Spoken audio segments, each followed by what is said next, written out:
Lynn, Artistic Director of Post Productions, and with me today is Michael K. Potter, the playwright behind the brand new double bill of horror plays going into its final weekend at the Shadowbox Theatre, Puppets in the Hands of a Malevolent God. Hi, Michael. Hello, Faye. Hello. Thank you for joining me today. Oh, a pleasure. How are you? I'm all right. I'm tired. It's too. been a heck of a production. It has. Yes, it has. So let's talk about it. So, Puppets in the Hands. We must. Okay. That's what we do here. Puppets in the Hands of a Malevolent God is meant to be a resurgence or a resurrection of the Grand Guignol style of theater. What is that? Well, Grand Guignol is it's a style of French horror theater originated in Paris. The theater itself was called Grand Guignol. Historically it was puppet shows and so forth. Over time it became focused on a particular approach to horror that was very successful and probably the most popular genre of theater in France for a good 20-30 year period, late 19th, early 20th centuries. And that approach to horror involves a lot of it's social commentary. It's always present day. It's never historical period pieces or anything like that. It's very focused on trying to root out and exploit the totems and taboos that people tend not to question or avoid thinking about, and use those to prod into uncomfortable territory, to critique and to raise questions and to get people thinking about things they'd rather not. It also famously involved a lot of gore back in the day, a lot of sex, a lot of themes that were really current at the time in the popular imagination as sources of fear, like insanity. You know, late 19th and early 20th centuries was sort of a heyday for fears of insanity. It was naturalistic in its approach, which was in itself something that made it stand out at the time. I guess those are sort of the key features. I mean, overall, it's meant to be a general air of unwholesomeness and dread, but also funny. So Grand Guignol, at first, really, they would alternate between short plays where one would be a horror, the other one would be a comedy, horror. Hot and and cold showers. Hot and the cold showers, they called it. But over time, as the form evolved, those elements became combined in plays. So instead of alternating between horror and comedy, you would have horror and comedy in the same play, usually a double or triple bill, sometimes a quadruple bill. I was going to follow up with what drew you to the style, but I think you already answered that question with everything that you've stated.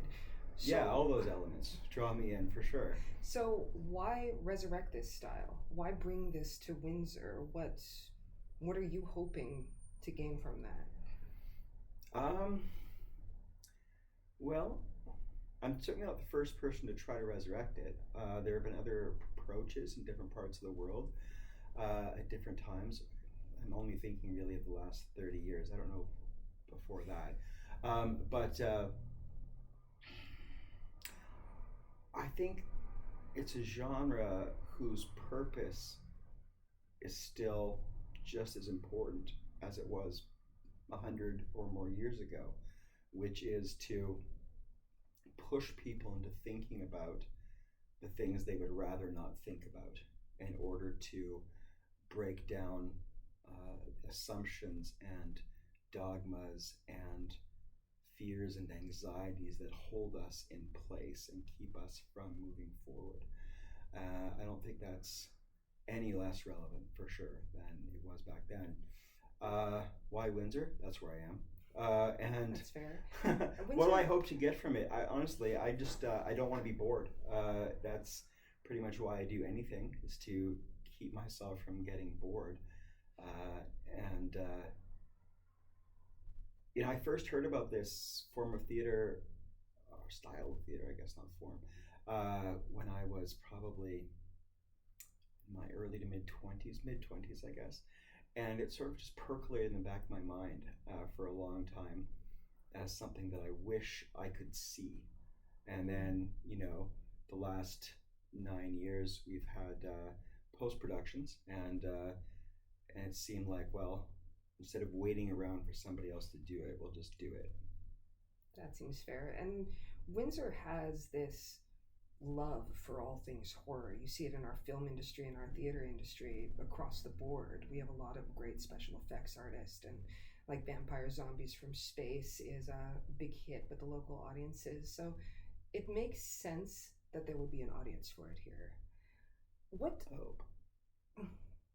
changes did you have to make to the style to modernize it, if any? Well, I mean, it's meant to focus on the issues and the taboos and the totems of the society in which it's situated, right? So Windsor, or let's say Canada, in 2025 is a different place than Paris or France in 1925 or 1885. And so I think that the deepest fears and anxieties and issues, I don't think they really change. I think they're pretty consistent across centuries and millennia.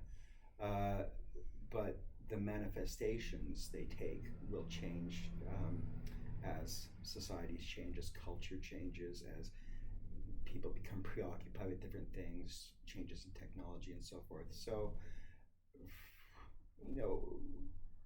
focusing, it wasn't a conscious attempt to update the genre or the style, but certainly in the writing process, I was very focused on the present and not trying to recreate what people worried about in France 100 years ago. Otherwise, I don't think there's really a lot of change that needs to be made. How we do the various things that are involved in Grand Guignol, that'll change. The way we situate things, the way we find ideas and scenes and characters that resonate with people, that'll change, because people differ, right, and from place to place and time to time. But the overall sort of substrata, the underlying logic and framework of Grand Guignol, I don't think really needs to change that much. And how does it differ from other forms of horror theater that modern audiences might be more familiar with? Things like The Evil Dead, Woman in Black, Misery, which... Yeah. Well, so for instance, Evil Dead, I mean, if you were really just looking at the surface of it, could seem something that fits in with Grand Guignol because it's meant to be horror comedy. But I mean, I've seen a production of Evil Dead a few times, and there's not much horror in it. There's a lot of comedy, and it's drawn from a horror movie, right? I'm talking about the stage musical. But it is, it's very much a camp comedy with horror elements, right? Presented as a musical, which makes it very, very different in terms of its appearance on stage, the way it feels, the way it moves, and all of that. But underlying that, Evil Dead isn't really attempting to do anything deep or meaningful with the genre either. And that's not a criticism of Evil Dead the musical, which I really enjoyed. Yeah, I really liked it. It's just not its point. That's not why it's there, right? And, Misery, I would call it a horror. Some people don't. Some people call it a psychological thriller, but whatever. But it is, I think, closer in some ways to the style of horror of Grand Guignol, in that it is meant to tap into something deep and subconsciously human, right, that terrifies us. And in fact, one of the elements that was used for horror quite a lot, or to really draw the audience in the original Grand Guignol plays, was sudden disability or vulnerability that caused people to become unable to protect themselves and others and so forth. And misery plays with that, obviously, right? So the writer finds himself especially vulnerable, right? And the way that Annie's character is portrayed in the book and in the movie. I still haven't seen the stage version. There's one coming up in Windsor. I'm looking forward to it. It is. I think that characterization is very, very consistent with a Grand Guignol characterization. The Woman in Black is more of a gothic romantic horror, more like the original Dracula, right? Which I think there's lots of room for that kind of thing. And again, I've never seen the stage version of that. I've only seen the movie. So there is one coming up in Windsor too. There is, yeah. So I'm excited to see those. Grand Guignol is very, very different in its purpose, because the purpose, and it's a purpose that has become part of the horror genre writ large over the intervening century or so, which is to provide a way of critiquing and commenting on what's going on socially, culturally, through the lens of horror, where I think we've kind of fallen off in popular culture with a lot of horror. Not all. I think A24 does a pretty good job of that stuff. Is really digging into the deeper levels, the totems, the taboos, the things we're afraid to even look at or name, and in many cases are invisible to us because we've made a lifelong habit of not looking at them. Okay, well, with that in mind, let's get into the specifics of the two plays that you've written. So, Puppets in the Hands of a Malevolent God is a double bill. We have the Cuckoo Birds and Mothers of Nothing. Correct. What is the Cuckoo Birds about? Okay, so the Cuckoo Birds was intended to be an adaptation of Crimes in the Madhouse, which is an original Grand Guignol play, one act, that was, I think, first staged, or at least first published, in 1925, so 100 years ago. And Andre Delorde and Alfred Binet. Yes.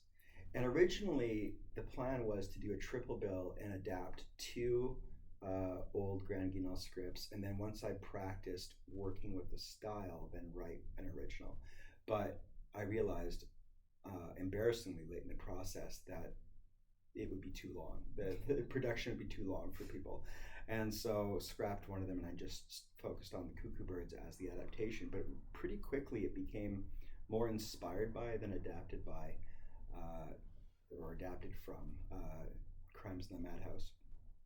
Anyway, we can talk about that. But what's it about? It's about a woman, Lucy, who enters a women's crisis shelter.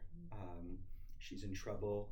She needs a safe place, and very quickly finds that the shelter is not what she expected it to be.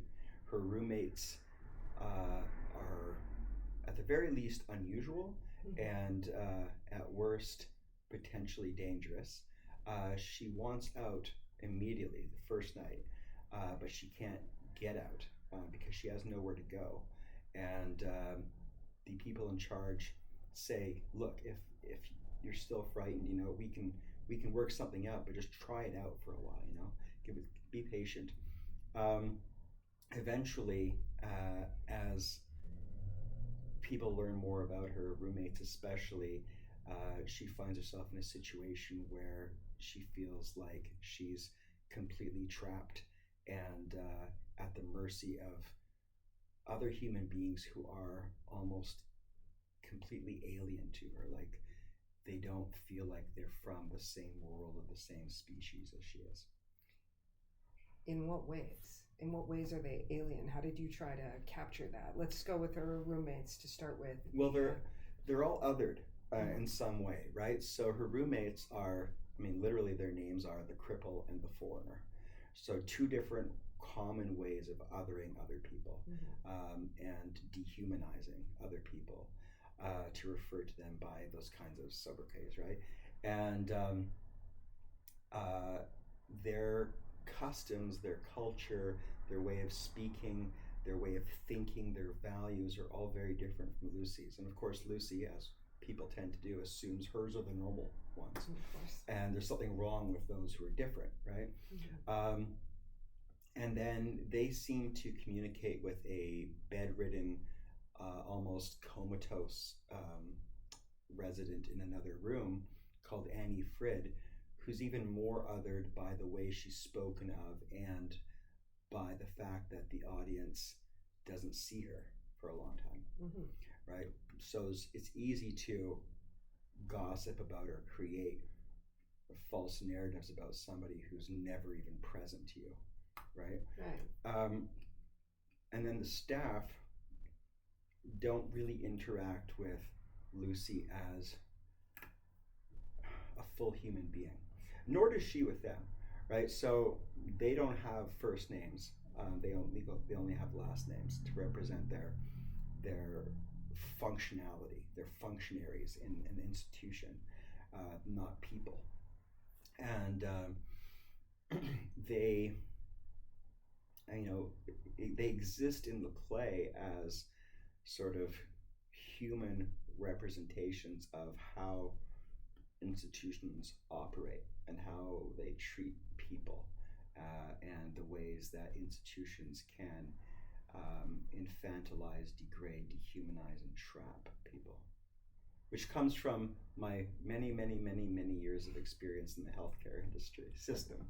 We're not supposed to call it an industry. So, Mothers of Nothing, we'll bounce around a little bit. What is the second play, Mothers of Nothing? What is that about?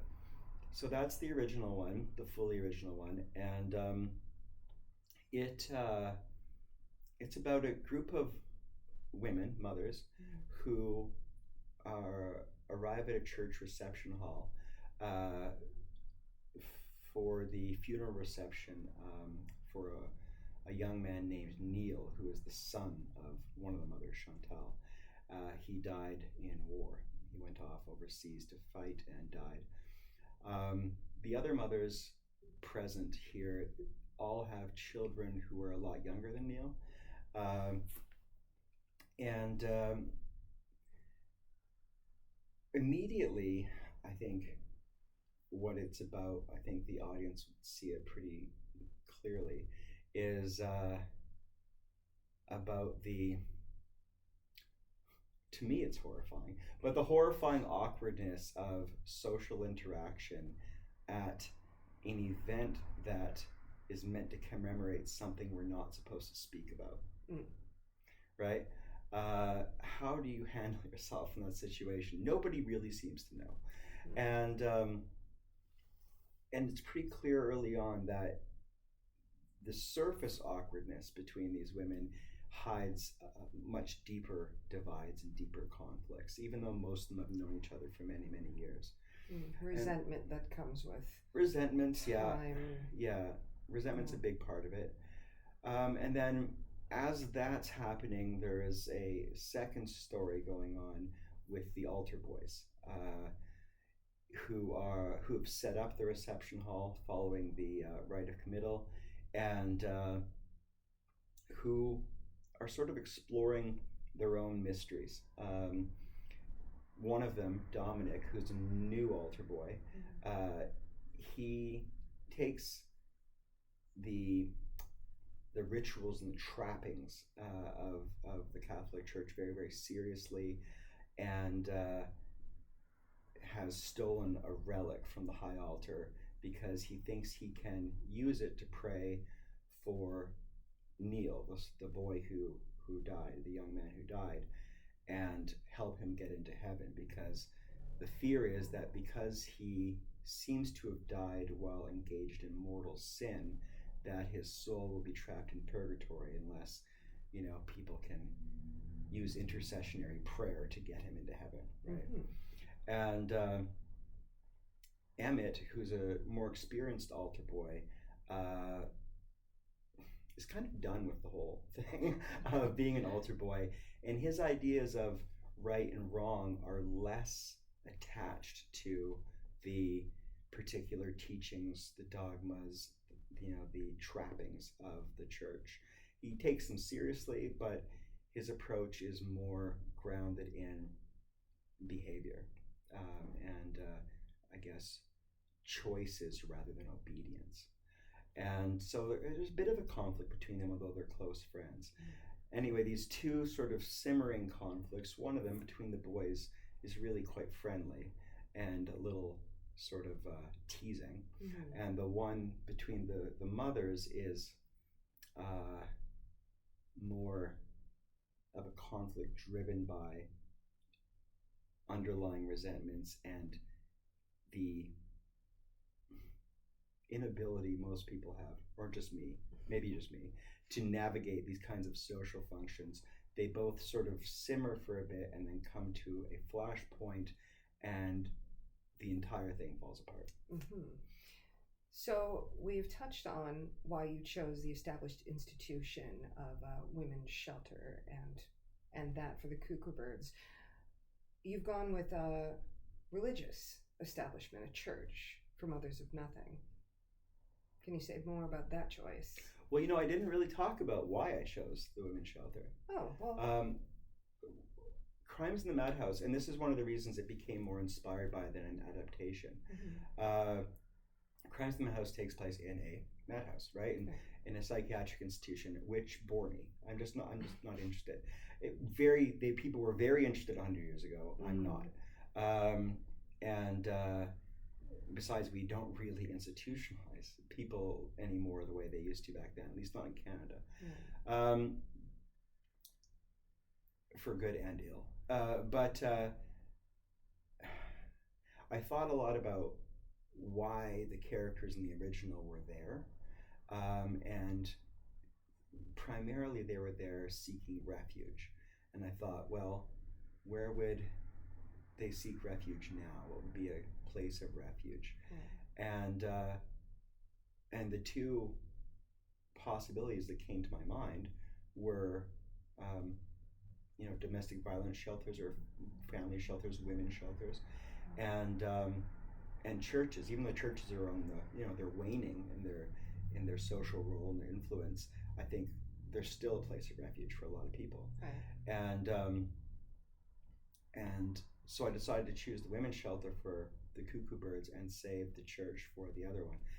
And in the original Crime in the Madhouse, the institution is run by nuns. Right? Yes, it is run by nuns, and the women's shelter in the Cuckoo Birds was founded by nuns, and there's still a religious aspect to the way the shelter operates, although it's really a secular institution. The original Cuckoo Birds had a lot more characters, and a lot of sexism from the male characters toward the female characters, and it was very nun-focused. And so it turned out, as it sort of was developing, that I just kept throwing away pieces and replacing them with others until really all we were left with from the original was a basic plot outline, a skeleton, not even a full skeleton, like a third skeleton, and a couple of character archetypes, and otherwise it was pretty much redone, and a couple of major story beats. But anyway, so the church for Mothers of Nothing, it was because when I was going through Cuckoo Birds, I realized that a church was another place of sanctuary, and the idea of corrupting a place of sanctuary appeals to me. And the third play that had originally been planned was also involved the sanctuary. So I thought, okay, church, we can use that, church, and then it was just an image, almost, well, not really an image, almost like a GIF, like a really short GIF in my head that just kept looping over and over and over, and a line of dialogue. involving the altar boys, and then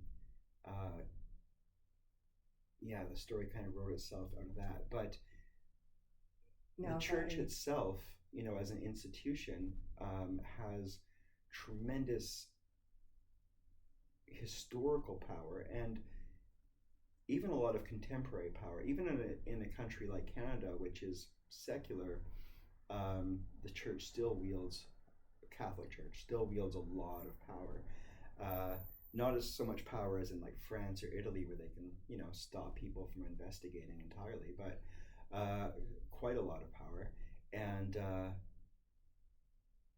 the historical underpinnings of the church, and plus its power, plus the institutional artistic significance of various components of the church, whether they're physical or artistic or ideological or whatever, all presented opportunities for corruption.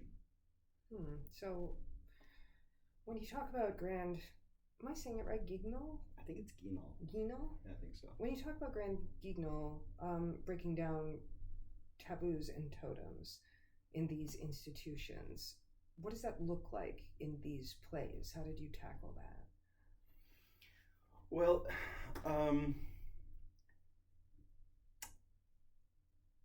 the go-to for a lot of people, and it probably was my first impulse as well, was to choose totems, so sacred things, whether they're ideas or beings or figures or physical objects, whatever they might be, whatever the sacred is for a given group of people, to choose the things that irritate me the most and then poke at them, right? And to tip over sacred cows, right? I think that's the impulse a lot of people probably have, and unfortunately I think it's an impulse that some people don't get over, because it's really cheap and easy and superficial to poke at other people's totems. And so what I realized was that if I did that, I wouldn't really be challenging myself, and I wouldn't really be writing anything worthwhile. It would just basically be like a hit piece, and I don't really have any interest in that. So I had to figure out what my totems were, and what's sacred to me, and what also my taboos were. And taboos are hard to identify because by their nature we avoid being conscious of them. Right. We don't look at them, we avert our eyes, we don't think about them, we don't name them. And they're the really deep, they were the representations of the really deep fears, right? Much, much deeper than the fears that people will name when you ask them what their fears are. They're hard to name. So I had to spend some time digging into that. And what I found was, not a lot is sacred to me, but some things are. To name a couple of those things, one of them is human dignity. Right. That's sacred to me. And another is the innocence of children. Another is for lack of a better word, the idea that, I guess you could say, parenthood is a sacred responsibility, and that goes across both plays. And another one that goes across both plays is the how to say it, is the need to trust, I guess you could say, if we were to phrase it totemically, that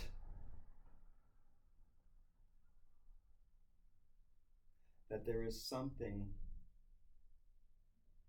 beautiful and sacrosanct about trusting ourselves and others, I guess.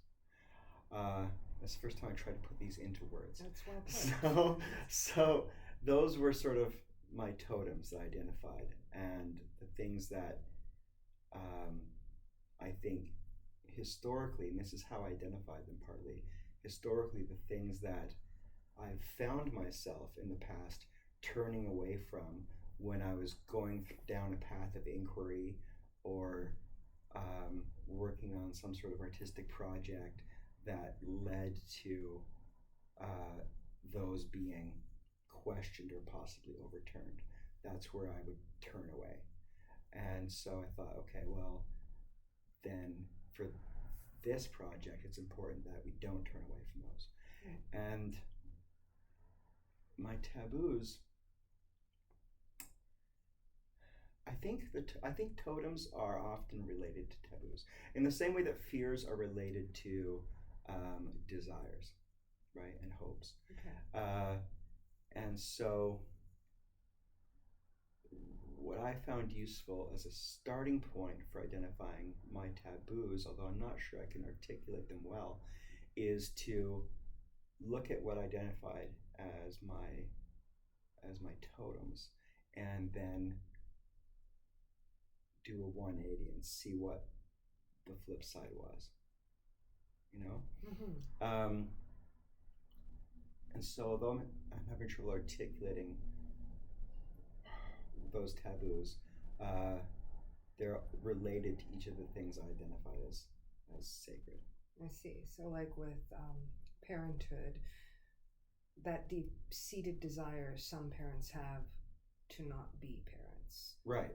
Like right. Or resentment yes. towards your role as a parent, or resentment toward the child. That loss of your own independence, and that wish, almost that guilty desire that maybe something happened to your child. That right. means you don't have to be a parent anymore. Right. Like you have that covered in Elizabeth as a character. Yeah.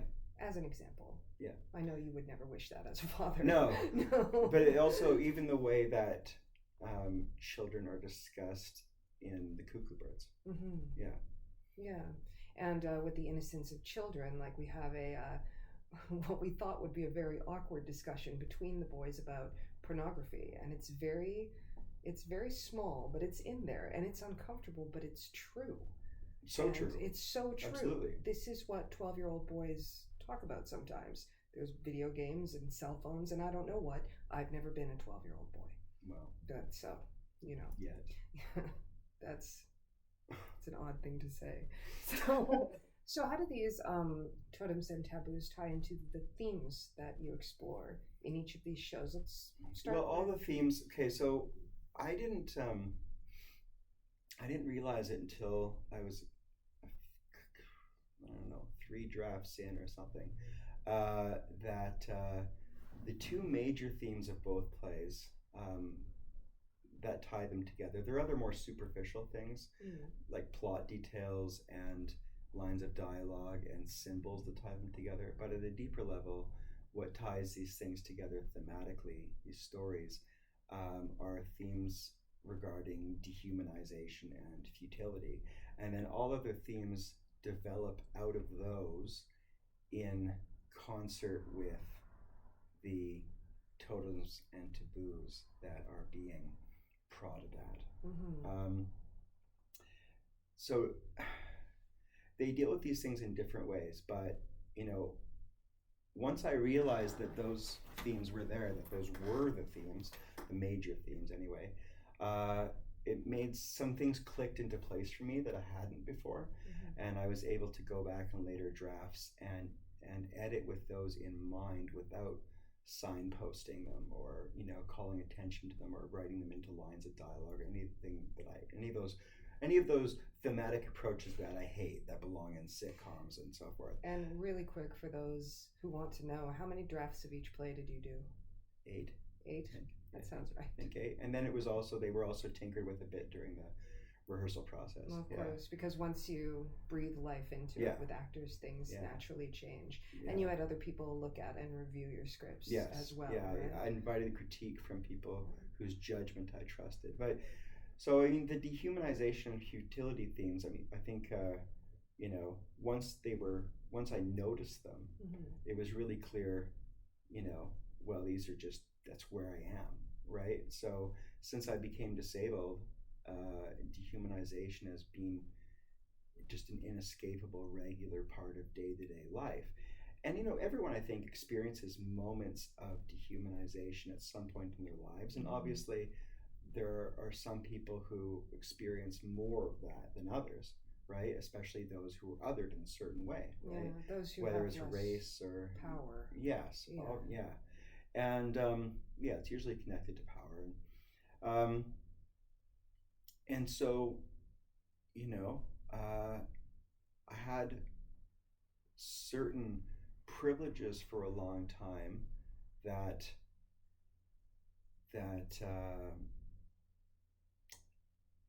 kept me away from certain kinds of dehumanizing experiences. I'd had dehumanizing experiences, but my privileges also gave me a bit of buffer, right? A bit of a buffer against the experiences I'd had. And you would say you were less vulnerable at for that sure, time. for sure, yeah. And then, you know, those sort of fell apart really quickly, and I've had to learn to adapt to dehumanization in the last 3 years in a way that I just didn't have to before. So it's something that's on my mind a lot. And this gets up against something that is sacred to you, which is treating other people with dignity. Right. Yeah. There's not a lot of dignity. So that was coming out in different ways in each of the stories, and it was coming out in different ways in combination with different themes and through different character choices and personalities and things.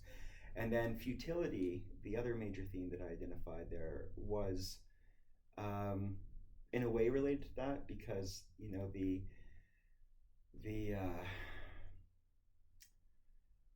you know, one of the things I've experienced the last 3 years is that it's the effort to get other people to see you as human, as a person, as someone with dignity when you are disabled, or in other way, and I'm sure in other ways, strongly othered. Something other than an object or an inspiration. Right, is futile.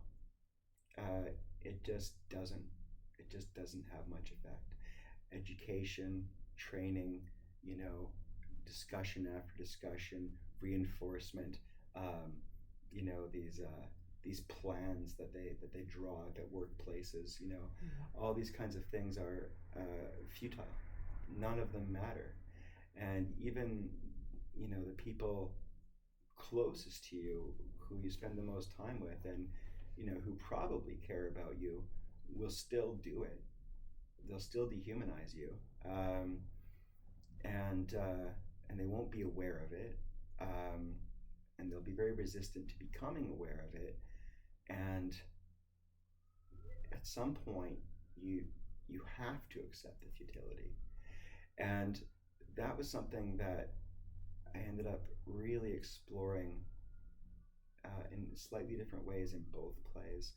And it's connected to this idea that people have, this need that people have, I think, to believe that problems have solutions. I don't think they do. I don't think every problem has a solution. I don't think every problem has a solution. And I also don't think that any solution doesn't create a new problem. That's well put. It's like medications. Yeah. You tackle one issue, you just create more. Yeah. So in the Cuckoo Birds, we see that with, Lucy as, I want to say patient because I read the original script, but resident. Lucy as a resident is treated as a resident, as a number, as any other person. Her needs are not met in an individual way. In Mothers of Nothing, how do you tackle that? Is it the importance we put upon ourselves as human beings, that we That's definitely part of it. Another thing that's explored in both, but I think is probably more noticeable in Mothers of Nothing, is performativity. And performativity is written into, well, it's woven throughout the story, but it manifests in, well, should manifest in different ways with different characters, and it manifests differently depending on which other characters are present. Yes, right? I do see that. Yeah. And we have, just for those who don't know, the two altar boys, their mothers are characters within the show. So we Yes. see that performativity of motherhood in real time with the boys until everything falls apart. Right. So motherhood being treated less as a sacred responsibility or even a gift, right? And more as a form of social capital that can be exploited. So in Mothers of Nothing, you get a lot of that with, motherhood, priesthood, because we do have the character that is the priest, so religion. And in the Cuckoo Birds, well, we see it with those who run the institution. But also you get a nice contrast with, say, the cripple and the foreigner, who really don't care how they're supposed to behave. But they know how to perform the way they're supposed to perform, but they do it in this very sardonic way. Yeah, and I think part of it is cultural. I think with the way I was thinking of it is within that institution, the women's shelter, the longtime residents have developed a subculture of their own. And that subculture has authentic elements and it has performative elements, like any culture. Right on. So let's talk about characters. Now, in both plays, you've only written one middle-aged male character. One adult male. One adult male. Thank you. You've written one adult male character who is Dr. Fredrickson in the Cuckoo Birds and Father Gavin in Mothers of Nothing. And the cast is mostly women. It's mostly women, very different characters, very different perspectives. Now, as you have to ask, as a man who is a playwright, how do you write women? Like, are you more comfortable writing for women? Why women so heavily in these productions? I don't know exactly when or why it started, but I can remember even as far back as when I was 12, I mostly wrote women. And I think in part it's because growing up I was mostly surrounded by women. You were in a matriarchy, right? I was in a very matriarchal environment for the most part.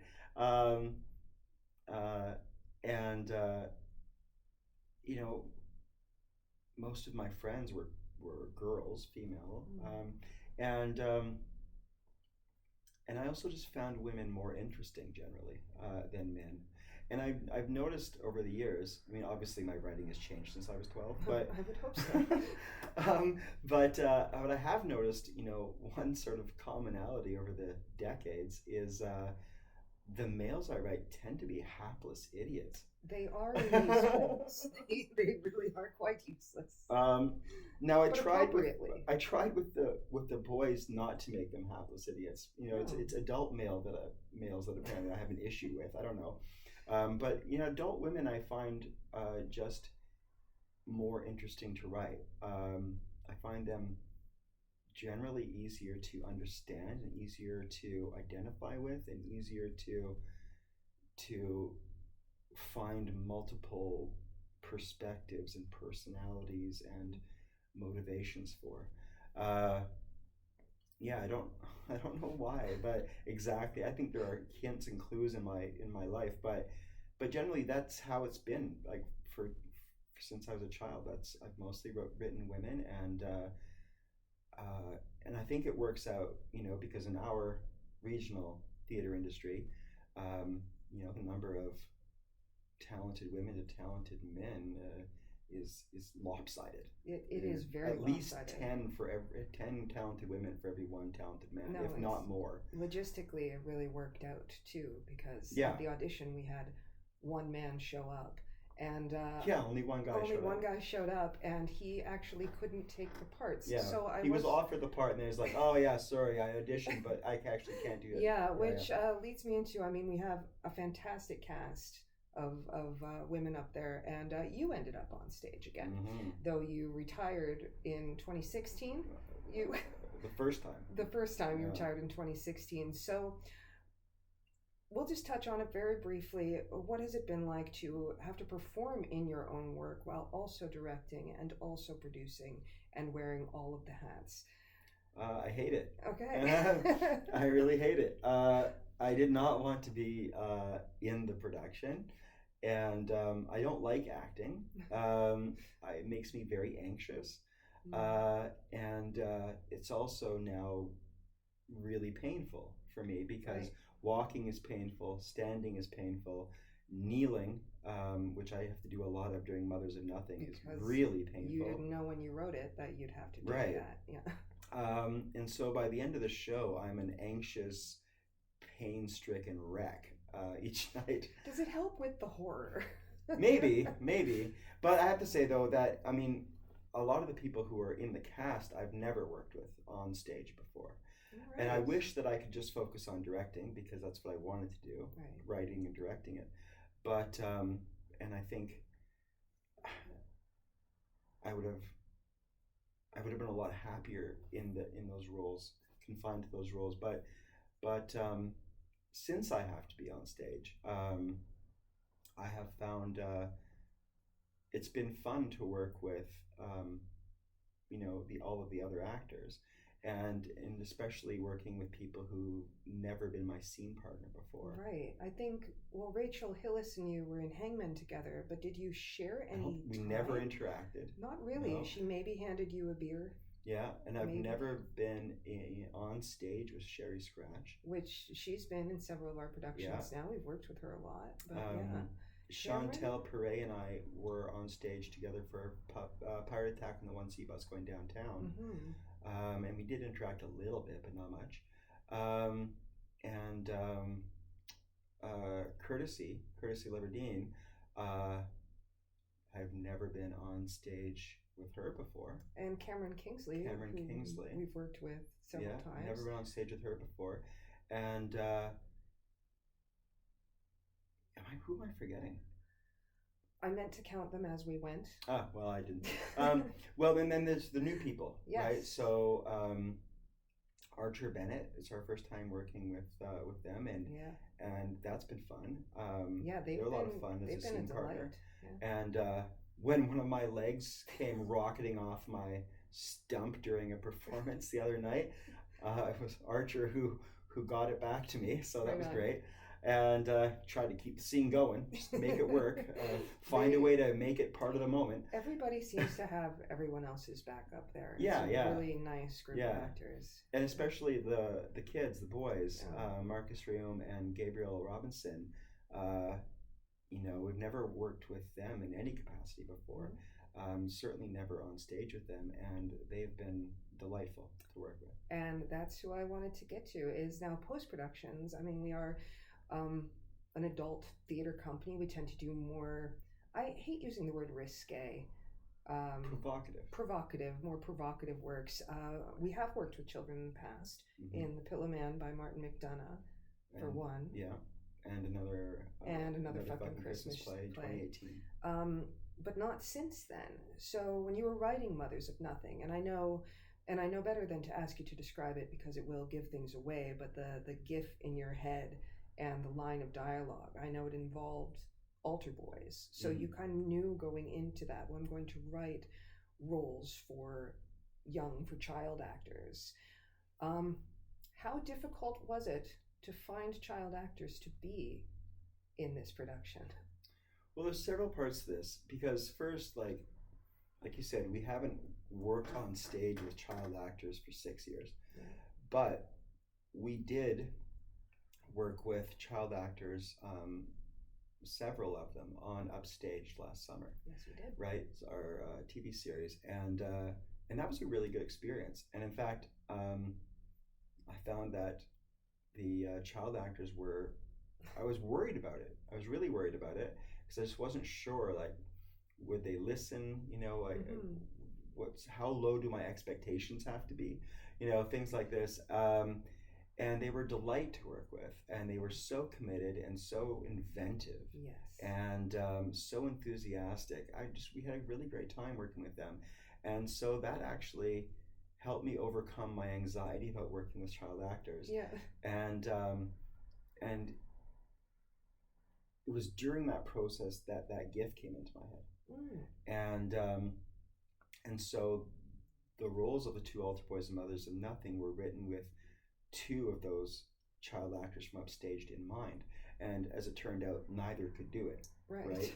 But writing those roles, I think helped to have worked with both of those boys before, and to have them in my head while I was writing, because I think it helped me find the characters' voices and try to find a naturalistic way for them to speak. Because I don't like it when, unless it's for comedic purposes, I don't like it when children's dialogue is written as though you were writing for adults. Like that, it's not. These aren't children. They don't talk that way. It's not how children speak. Or if you were writing for children much younger than they are. Like 12-year-olds don't talk like 5-year-olds. They don't talk like 50-year-olds. Exactly. So having the experience so recently and fresh in my head of actually working with kids in this age range really helped, because I got to listen to how they talk to each other and all of that. And that was fun. But yeah, so then came time to actually put it up, and they were unavailable. So we found ourselves having to cast 2 male child actors in the summer. And so male to female ratio it's just as present with children as it is with adults. Maybe 20 talented girls for every one talented boy. They had to be just in a specific age range. They had to be boys because they were altar boys, and I wrote them very specifically as boys. I did think about possibly gender swapping, but it didn't work. And then we're casting them in the worst time of the year to cast anyone. Summer camps, vacations. Oh my God. Soccer. Kids even more than adults, but summer's a terrible time for casting anyone. Yeah. And so it was quite a journey finding the 2 right actors to play these roles, but I'm really happy with the boys that we ended up with, and I'm really happy that they've become really good friends through the process and have experienced all of this together and had such a good time throughout it. I mean, they're so enthusiastic, they're so game to get up there and do their thing, and they really are determined to have the right, horrific effects and the right comedic effects on the audience. And it's terrific. No, they've been incredible and so excited right from the beginning for the gore. Oh yeah, they wanted that gore right away. So speaking of gore, now we've brought on for this production. Is this the first time you've brought on a special effects artist specifically for onstage gore? I honestly can't remember. We've brought on consultants. We've had consultants. But I think it's the first time we've had an actual crew member who focused on special effects. And built them and created them for us, and that is Mitchell Branjett. Yeah, Mitchell Branjett from New Way Media. And, we've worked with him for a long time. In several different capacities. But he created our live action shorts for The Pillow Man in 2019, which was the previous time we worked with child actors. We had to crucify a little girl and torture a little boy. So whenever we're torturing children. Yeah, whenever we're torturing children, we call Mitchell Branjett. Yeah, because he's going to do it right. And then he was a big part of Upstaged during the filming, and also has been a big part of Upstaged during post-production. So and we've got a lot of experience with him. He's filmed every production of ours that we've had filmed. We always call Mitchell. Yes. Yeah. So, we have a good working relationship. We know he's a very experienced special effects artist. And he's used to working on low-budget films. I think this is his first time doing special effects for a stage play, I think. I'm not sure I know that he's also working on Misery, actually, for the special effects there. So maybe. But prior to this... He might have started this first. Prior to this, I'm not sure. It's been a different experience for him because, there are things you have to consider when you're making special effects for the stage that you don't have to worry about when you're doing it for film. But he's pulled it off, and people are really happy with what he's created. So yeah, he's really I think risen to the challenge of having to create something that can be reset and cleaned up and I guess consistent and durable. Yeah. So, and horror, especially this style, is really dependent on two things, and that's those effects and also soundscape. Let's talk about that. Music. Yeah. So for music, another longtime collaborator, Shane Trowbridge, who we worked with for the first time in 2022. He and Adrian, what's Adrian's last name? Deschamps. I might be saying it wrong. Yeah, I think you're right. Deschamps. He and Adrian Deschamps created the music for Stuck, our production of Stuck by Jonathan Tessier in 2022. And then the following year, pretty much exactly a year later, he and Adrian also worked on our Christmas album, our fundraising album, Wassailing in a Windsor Wonderland. And then he was also a big part of Upstaged, and is also part of the post-production. Yeah. So I actually had contacted Adrian Deschamps first to do the music, and we had an agreement in place, but he became overwhelmed with other work. Yeah. And he couldn't do it. So Shane was happy to step in, thank goodness. And Shane is terrific. I mean, I had no qualms about that, no worries about that. I think he's created some really interesting pieces for the plays. There's a common musical identity, I think, that ties the two plays together, but the music for each play is unique and distinct. And he's done some really fun experiments with the music, playing with the sparseness of sounds, strange progressions, dissonance, and then he'll go from something very spare where there's a lot of just space around each tone, and then bring in something bombastic for when that's needed. And so there's a really nice dynamism to the music he's created for this as well, and it works well with the sound effects that have been created for each show. Scoring a live theater production, like scoring it without playing live, is also quite a difficult task. Yes, but again, like Mitchell, you really rose to it. Yeah. So beautiful. Always happy to work with them. Now, I think that we've covered everything I've wanted to cover, except for why should audiences see this?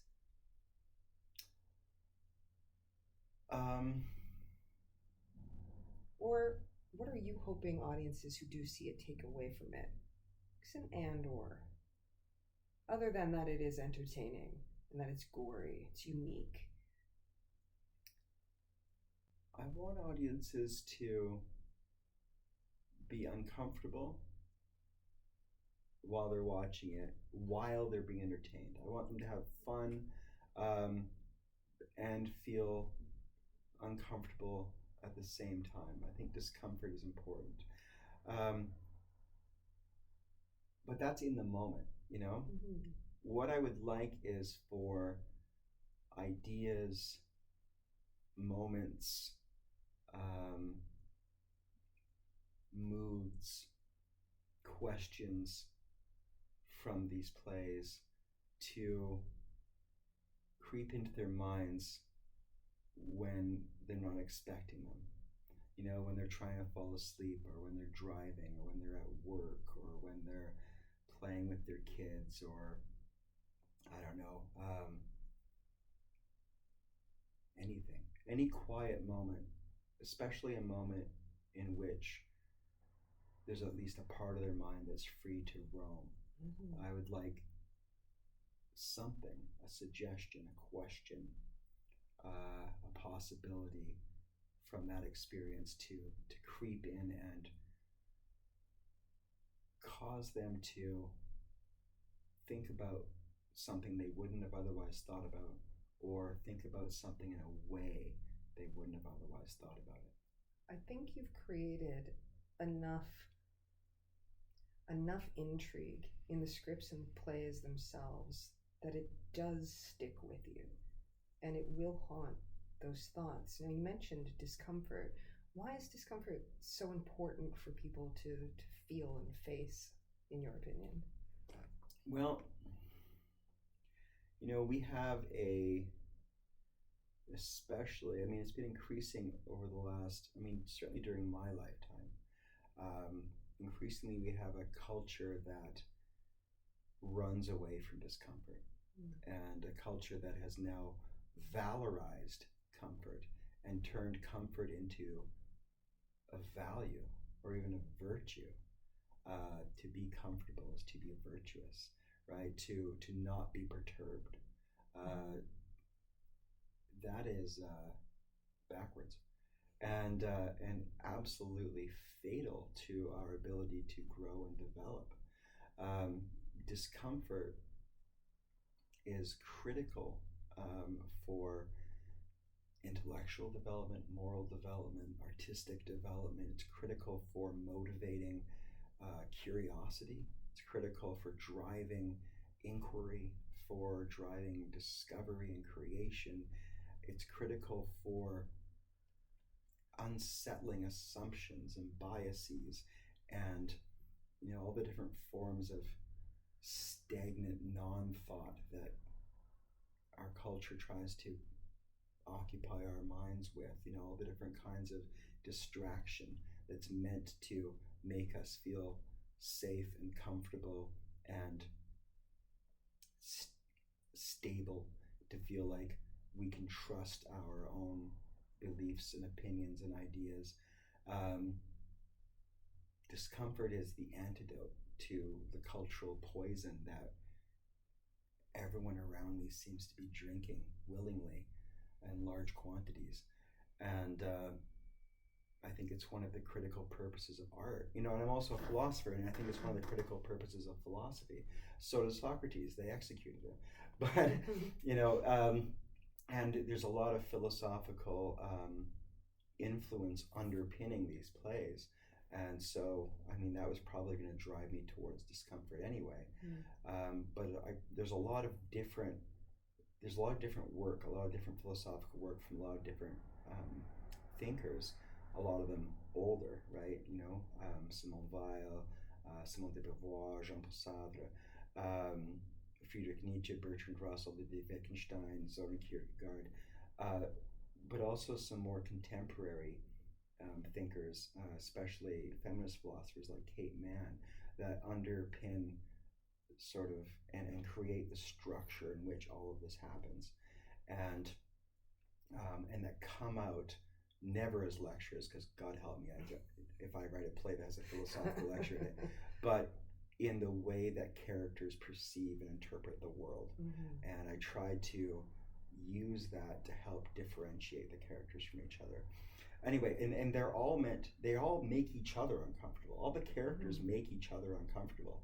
I don't think there's a single character who makes anyone comfortable. The cripple and the foreigner are very comfortable, but they are with each other. One but they're one unit. They're a unit, but the characters all make each other uncomfortable because their perspectives are so different, and they're questioning each other and all of this. But underlying that, I think, is what I see as an artistic and intellectual and moral necessity for discomfort. That was really well stated. I think that that we should end it here. So, Puppets in the Hands of a Malevolent God, come and be uncomfortable and entertained. It's funny too. It's really funny as well. It has 3 more performances, October 23, 24, and 25 at the Shadowbox Theatre. Details will be in a link below. Anything else you would like to say before we sign off here? No, I think I've taken up enough of everyone's time. Well, all right. Thank you so much for joining us. Thank you, Michael, for speaking with me today. Bye. Bye.